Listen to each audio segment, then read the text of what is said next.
US প্রতিনিধিদের সাথে আলাপ করেছি।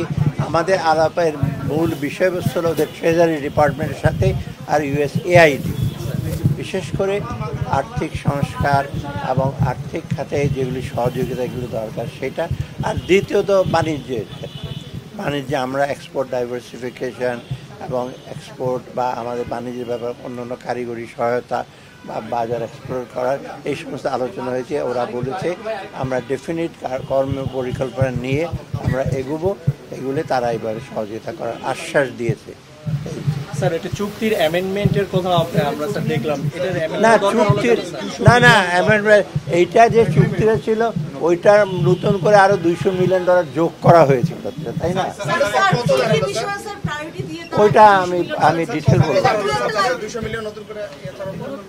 ওইটার সাথেই $200 মিলিয়ন যোগ, তার মানে আরো বাড়তি ওরা টাকা। এই চলতি অর্থ বছরে পাচ্ছি স্যার